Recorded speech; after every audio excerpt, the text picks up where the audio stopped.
2015માં પાટીદાર અનામત આંદોલન જે કરવામાં આવ્યું હતું, અનામત આંદોલન બાદ ઈબીસી તો લાગુ કરવામાં આવ્યું, પરંતુ જે ભાગેડુ લગ્નને લઈને પાટીદારો દ્વારા જે અત્યારે મુદ્દો ઉપાડવામાં આવ્યો છે, ન માત્ર પાટીદાર સમાજ માટે પરંતુ તમામ જ્ઞાતિના માટે આ મુદ્દો છે જે ઉપાડવામાં આવ્યો છે. અને તેને જ લઈને આજે પાટીદાર સમાજના આગેવાનો છે કે જે નાયબ મુખ્યમંત્રીને મળવા આવ્યા હતા, ત્યારે વરુણ પટેલ, પૂર્વિલ પટેલ, તમામ લોકો આપણી સાથે છે, તેમની જોડે વાત કરીશું. વરુણભાઈ, આજે નાયબ મુખ્યમંત્રીને મળવામાં આવ્યા, જે મુખ્ય મુદ્દો હતો તમારો કે જે ભાગેડુ લગ્નને લઈને જે રજૂઆતો કરવામાં આવી હતી, શું વાત કરવામાં આવી અને શું આશ્વાસન આપવામાં આવ્યું? જો આજે ભાગેડુ લગ્ન પ્રથા અને ઈડબ્લ્યુએસના મુદ્દાને લઈ અને અમારું ડેલિગેશન નાયબ મુખ્યમંત્રી શ્રી અને કાયદા મંત્રી શ્રીને અધિકારીઓની રૂબરૂમાં મળ્યું છે. અને નાયબ મુખ્યમંત્રી શ્રી અને કાયદા મંત્રી શ્રીએ અમને કમિટમેન્ટ આપ્યું છે કે ભાગેડુ લગ્ન પ્રથામાં રજિસ્ટ્રેશન એક્ટમાં જે પણ સુધારો કરવામાં આવશે એ અમારી 7 જેટલી માંગણીઓ સુધારા હતા, એ 7 જેટલા સુધારા ગુજરાતની સરકારે સ્વીકાર્યા છે અને સુધારા આવનારા 15 દિવસમાં રજિસ્ટ્રેશન એક્ટમાં અમલમાં આવી જશે. અને જે બીજી વાત હતી કે ઈડબ્લ્યુએસ સ્થાનિક ચૂંટણીઓમાં લાગુ કરવામાં આવે, તો ઈડબ્લ્યુએસમાં પણ સરકાર માહિતીઓનો અભ્યાસ કરી રહી છે, સુપ્રીમ કોર્ટના જજમેન્ટનો અભ્યાસ કરી રહી છે કે જે રીતે શિક્ષણ અને રોજગારમાં ઈડબ્લ્યુએસ લાગુ કરવામાં આવ્યું, એવી જ રીતે આવનારી ચૂંટણીઓ, સ્થાનિક સ્વરાજની ચૂંટણીમાં પણ ઈડબ્લ્યુએસ લાગુ કરવામાં આવશે. પરંતુ સ્થાનિક સ્વરાજની ચૂંટણીમાં હવે સમય જાજો નથી રહ્યો, 2 મહિનાની અંદર સ્થાનિક સ્વરાજની ચૂંટણી આવી જશે, તો લાગે છે એ સમય દરમિયાન આ ઈડબ્લ્યુએસ લાગુ કરવામાં આવે? નહીં લાગુ થાય તો લાગુ પડતા ભોગવશે. પૂર્વિલભાઈ, જે ભાગેડુ મુદ્દો છે, એ મુદ્દાને લઈને ઘણા સમયથી તમે સમગ્ર ગુજરાતમાં જે આંદોલન ચલાવી રહ્યા છો, જે પ્રમાણે સરકારે આશ્વાસન આપ્યું છે, આજે જ જે ભાગેડુ લગ્ન થયેલા છે એમાં જે નાયબ મામલતદાર હોય કે તલાટી હોય તે લોકો સામે આક્ષેપો જે કરવામાં આવ્યા છે અને તેની સામે ફરિયાદ કરવાની જે આશ્વાસન આપવામાં આવ્યું છે, પણ લાગે છે કે આજે ફરિયાદ દાખલ થશે ને એ લોકોની ધરપકડ થશે? હજી ચોક્કસથી અમારી સામે જેમને જે તે વિસ્તારના જે તે જવાબદાર અને જે ઉચ્ચ કક્ષાના અધિકારીઓ એમને રૂબરૂ ફોન કરીને વાત કરી છે. અને અમે જે અમુક અધિકારીઓ પર આક્ષેપ નથી કર્યા, એમની પૂર્વકના જે અમારી સાથે જે રૂબરૂ પુરાવા હતા એ રજૂ કર્યા છે, એમને બતાવ્યા છે. અને સાથે જ જે એમની સાથે જે બી ઉચ્ચ અધિકારીઓ હતા કાયદા વિભાગના અને ગૃહ વિભાગના, તો તમામ લોકોને સાથે બેસી અને ચર્ચા કરી છે. અને એમની સાથે પણ અમારે જે 5 જણની અમારી જે સમિતિ હતી, અમારી જે ડેલિગેશન હતું, એમાંથી મુખ્ય 5 લોકો આજે અમે એમને મળ્યા છીએ. અને આવનાર ભવિષ્યમાં પણ જ્યાં જ્યાં આવા કોઈ પણ વિષયો ધ્યાનમાં આવે એમને એમની સાથે રજૂઆત કરવાનું કીધું છે. પણ અને એટલી ખાતરી આપી છે કે લગભગ આવનારા ટૂંકા ગાળાની અંદર જે તે વિષયમાં જે તે જવાબદાર અધિકારી હશે, જે લોકોએ લગ્ન નોંધણી કરી છે, જે રીતે ખોટી રીતે જેને જે રીતે ફસાયા છે, તમામ લોકો સામે સરકાર રૂબરૂ પોતે જાતે પગલાં લેશે. પણ આજે જ ફરિયાદ દાખલ કરવાની વાત કરવામાં આવી છે. થોડી વાર પહેલાં જે ઇન્ટરવ્યૂ આપ્યું તેની અંદર દિનેશ બામણિયા દ્વારા બી કહેવામાં આવ્યું કે હર્ષ સંઘવીએ ત્યાંથી જ ફોન કરીને તમામ સામે એક્શન લેવાનું કીધેલું, પરંતુ કેટલો વિશ્વાસ છે કે એક્શન લેવાશે? કારણ કે આવી બાહેધરીઓ તો અગાઉ બી બહુ આપવામાં આવી છે. જો અમે તમારી હાજરીમાં જ કે 10 વર્ષની અંદર આંદોલન કરીને આ બધું કરીને અમે પીએચડી થઈ ગયા છે, પણ હવે રોજે રોજ રસ્તા ઉપર આવવું, ગુજરાતની શાંતિ સલામતી દોડવી એ અમારો પણ એક ભાગ નથી. અને અમે પોતે પણ ઈચ્છીએ છીએ કે ગુજરાત શાંત રહે. પણ જે રીતે આ જે પ્રશ્ન છે એ માત્ર પાટીદાર સમાજનો નથી મયુરભાઈ, આ આખો પ્રશ્ન છે ને એ સમગ્ર ગુજરાતના તમામ સમાજની દીકરીઓનો પ્રશ્ન. અને દીકરી કોઈ પણ સમાજ, દીકરી દીકરી છે, એનાથી મોટી મિલકત કોઈ છે નહીં. એટલે માની લો કે અમને કોઈ ખાતરી આપવામાં આવી હોય, અમુક સમયની અંદર કામ ના થાય તો અમે ચોક્કસ સમયની રાહ પણ જોઈશું, અને નહીં થાય તો પછી આવનારા દિવસમાં આ ટીમ શું કરી શકે છે એ ભૂતકાળમાં સમગ્ર ગુજરાતે જોયું છે. અને દીકરીના વિષયમાં આજની તારીખે અમારી જોડે ગુજરાતમાં વસતા તમામ સમુદાયના લોકો અમારી સાથે, તમામ સમાજના આગેવાનો અમારી સાથે, જે લોકો કહે છે કે પૂર્ણભાઈ જ્યારે પણ જ્યાં પણ જરૂર પડે અમે આવા તૈયાર છીએ. એટલે મને ચોક્કસની ખાતરી છે કે આ વિષયની અંદર ખૂબ જ ટૂંકા ગાળાની અંદર સુખદ સમાધાન થશે અને ખૂબ સારો નિર્ણય હશે. અને એનું ફળ ગુજરાતની યુવા પેઢીને આવનારા સમયમાં તમામ દીકરીઓના માતા પિતાને લાભ મળશે. આવી કેટલી દીકરીઓ છે કે જે ભૂતકાળમાં આ રીતે જે ભાગેડુ લગ્નના શિકાર બનેલા છે, એના મા બાપ આજની તારીખમાં સફર કરી રહ્યા, કારણ કે ઘણા લાંબા સમયથી તમે આ આંદોલન ચલાવી રહ્યા છો, તો એવી કેટલી દીકરીઓ છે? અમે છેલ્લે હમણાં અમારી સાથે સતીશભાઈ છે, તો ઊંઝાની અંદર હમણાં પરમ દિવસે એ લોકો એફઆઈ કરી છે, 15 દિવસ પહેલાં. તો એમાં 263 દીકરીઓનો બનાવ હતો.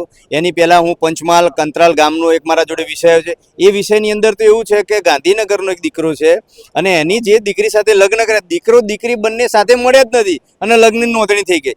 વત્તા ઘણા એવા પરિવારો છે જેની અંદર લગ્ન કર્યા પછી મિલકતની અંદર 50% ભાગ માગ્યો છે. એટલે સુખી સંપન્ન પરિવારોના દીકરા દીકરીઓને પણ ફસાવાનું ખૂબ મોટું ષડયંત્ર ચાલી રહ્યું છે. તલાટી, મંત્રીઓ, નાના મોટા અધિકારીઓ, એક લગ્ન જો દીકરી હાજર હોય તો 1 લાખ રૂપિયા, ના હોય તો 2 લાખ રૂપિયા. એટલે એવું કરીને એ વર્ષની અંદર 2-3 કરોડ રૂપિયાની કમાણી કરી રહ્યા છે. એટલે કમાણી કરે એનો વાંધો નથી, પણ જે પરિસ્થિતિ અને જે રીતે કરી રહ્યા છે એ ખૂબ ખરાબ બાબત છે.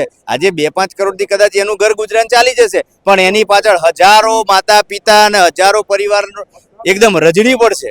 એટલે આજના સમયની અંદર મારું વ્યક્તિગત માનવું છે, પૈસો મિલકત તો તમે હશો તો ઊભી કરી શકશો, પણ દીકરી છે ને એ પૈસાથી નથી ખરીદાતી. એટલે જે દીકરીની વેદના તો દીકરીના માતા પિતાને જ ખબર પડે. એટલે મયુરભાઈ આની અંદર શોર્ટ ટાઈમની અંદર 100% અમને પોતાને ખાતરી છે અને બહુ જ જવાબદારીપૂર્વક, અને આની અંદર કોઈ રાજકીય બાબત નથી, કોઈ સામાજિક બાબત નથી, કોઈ પક્ષાપક્ષી નથી. તમામ સમાજના આગેવાનો અને સમુદાયના લોકો સાથે મળી અને આ નિર્ણય લઈ, તમે જોજો આ નિર્ણય આવશે ને એટલે શહેર આખું ગુજરાત વધાવી લેશે. સતીશભાઈ, તમે 15 દિવસ પહેલા ફરિયાદ દાખલ કરી હતી. શું ફરિયાદ દાખલ કરવામાં આવી હતી અને તેની સામે અત્યાર સુધીમાં કોઈ પગલાં ભરાયા કે? એ જે કાંજી પાણીની અંદર ખોટા પ્રેમ લગ્ન થયા હતા, તો અમે આખું એનું સ્ટ્રિંગ ઓપરેશન કરી અને તલાટીનો આખો વિડીયો જાહેર કરેલો, બધા પુરાવા જાહેર કરેલા, પણ પોલીસ ફરિયાદ નહોતી લેતી. તો 15 દિવસથી સતત અમારો સંઘર્ષ હતો. તો કાલે જ એની ફરિયાદ નોંધાઈ ઊંઝા પોલીસ સ્ટેશનની અંદર. તો એમાં જે આરોપીઓ હતા, તો એક તો તલાટી મુખ્ય આરોપી અને એક મુખ્ય નોટરી ધારક, કે જે નોટરી ધારક એ નોટરીમાં પણ છેડછાડ કર્યા હતા, અને જે સાક્ષીઓ હતા ને દારૂ પીવાની હાલત હતા ને એમને મેળ્યા એ થઈ જતા હતા સાક્ષીઓની અંદર. તો ગુજરાતની અંદર ભાગેડુ પ્રેમ લગ્નની અંદર સર્વપ્રથમ પહેલી ફરિયાદ થઈ હોય તો એ ઊંઝાની અંદર જ અમે કરાવેલી. અને આરોપીઓને અત્યારે અમે ગૃહમંત્રીને પણ રજૂઆત કરી, તો એમનો વળગોળો કાઢવાની પણ ગૃહમંત્રીએ રજૂઆત કરીને અમે આ આંદોલન છેલ્લા 10 વર્ષથી ચલાવતા હતા પ્રેમ લગ્ન કાયદા ફેરફાર માટે. તો તમામ જ્ઞાતિ સમાજના આગેવાનોએ અને તમામ ધર્મના આગેવાનોએ અમને સમર્થન આપ્યું હતું, ઘણા ધારાસભ્યોએ અમને સમર્થન આપ્યું હતું. તો આ કાયદો બદલાશે તો ગુજરાતની અંદર એક ઉલ્લાસનો માહોલ થશે અને તમામ લોકો વધાઈ લેશે એવી અમારી આશા, અને કદાચ આ 15 દિવસમાં પણ બદલાઈ શકશે. તો અમે સરકારને પણ અભિનંદન આપીશું જો તમે તાત્કાલિક બદલશો તો. જે પ્રમાણે જે ઈડબ્લ્યુએસની વાત કરવામાં આવે છે, કે કહેવામાં આવે છે કે આગામી જે સ્થાનિક સ્વરાજની ચૂંટણી આવશે એમાં ઈડબ્લ્યુએસ લાગુ કરવાની વાત છે. અત્યારે જે રજૂઆત બી કરવામાં આવી, પણ લાગે છે કે જે સ્થાનિક સ્વરાજની ચૂંટણી જે પહેલાં લાગુ થઈ શકે? જુઓ, ચોક્કસપણે આજે સરકારમાં 2 મુદ્દાઓને લઈને અમે ચર્ચાઓ કરી છે. એક ગુજરાતની દીકરીઓના ભવિષ્ય માટે દરેક સમાજના સ્પર્શતો મુદ્દો હતો, અને એક હતો ઈડબ્લ્યુએસમાં જે જોગવાઈ પ્રમાણે સ્થાનિક સ્વરાજની ચૂંટણીમાં લાભ મળવો જોઈએ. આ બંને મુદ્દાને લઈને સરકાર સાથે, નાયબ મુખ્યમંત્રી સાથે ખૂબ સારી એવી મંત્રણા થઈ છે અને પોઝિટિવ મંત્રણા થઈ છે. એમાં દીકરીઓના મુદ્દે તો દરેક સમાજને જે સ્પર્શતો મુદ્દો છે, અને એમાં જોગવાઈ પ્રમાણે કે ભાગેડુ જે લગ્ન કરીને દીકરીઓને ફોસલાવાનું કામ ને પટાવવાનું કામ કરી રહ્યા છે, જે આવારા તત્વો છે, એમની સામે કાયદો લાવવો. અને પાટીદાર અનામત આંદોલન સમિતિની અમારી પૂરી ટીમ જે અત્યાર સુધીની મહેનત કરી હતી અને શિબિરો કરીને, અને એમાં પોઝિટિવ સરકારે આજે રિસ્પોન્સ મળ્યો છે, ત્યારે ચોક્કસપણે કાયદો કરવામાં આવશે. અને ઈડબ્લ્યુએસને લઈને જે 10% આર્થિક અનામત એ સ્થાનિક સ્વરાજની ચૂંટણીમાં પણ મળવી જોઈએ, તો એ 100% અમે મુદ્દો મૂક્યો છે, અને એમાં પણ મંત્રણા આગળના દિવસોમાં થશે. વરુણભાઈ, હમણાં તમે તમારા ઇન્ટરવ્યુમાં કીધું હતું કે જો ઈડબ્લ્યુએસ 10%ની જે વાત છે અને સ્થાનિક સ્વરાજની ચૂંટણીમાં યોગ્ય રીતે લાગુ કરવામાં નહીં આવે તો 2015ને ફરી તમે એકવાર યાદ કર્યું, એવું ચોક્કસથી કહી શકાય કે આંદોલનની તૈયારી કરવામાં આવશે? નહીં, અમારે તો ઈડબ્લ્યુએસ ચૂંટણીમાં લાગુ કરાવવું છે, જેવી રીતે થાય એવી રીતે કરાવશું. પણ ક્યાંક તમે ભાજપ સાથે જ જોડાયેલા છો, તો આમાં ભાજપ કોંગ્રેસની ક્યાં વાત આવે? ઈડબ્લ્યુએસ લાગુ કરાવવું એમાં ભાજપ કોંગ્રેસ આંદોલન તો ભાજપ સામે કરવાની વાત થઈ. આમાં આંદોલનની વાત જ ક્યાં છે? જેવી રીતે લાગુ થાય, જેવી રીતે સરકાર સમજે એ ભાષામાં સમજાવવાની વાત છે. સુપ્રીમ કોર્ટ સુધી જવાની વાત છે. સુપ્રીમ કોર્ટમાં એને લઈને કોઈ પીઆઈએલ કે દાખલ કરવામાં આવી છે ખરી? હાઈકોર્ટમાં પીઆઈએલ અત્યારે પેન્ડિંગ છે અને સુપ્રીમમાં અમારી તૈયારી ચાલુ છે. સુપ્રીમમાં થોડોક વકીલો બહુ મોંઘા છે, એટલે એના કારણે પ્રશ્ન અટક્યો છે.